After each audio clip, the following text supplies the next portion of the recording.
যদি আমি পুত্র রূপে তাকে কোলে পাই, সেই দিনে যেন আমি আমার যুগল স্তনে তারে বাঁধিতে পারি।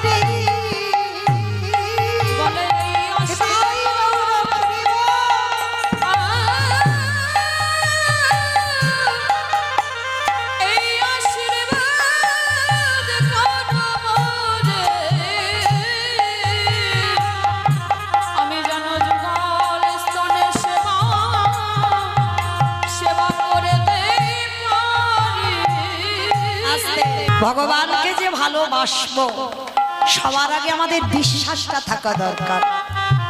এই যার হৃদয়ে বিশ্বাস নেই, সে এ জনমে কেন সারা জনম যদি মাথা ঠুকে ঠুকে কাঁদে, তবু বাবা কৃষ্ণ কৃপা হবে না।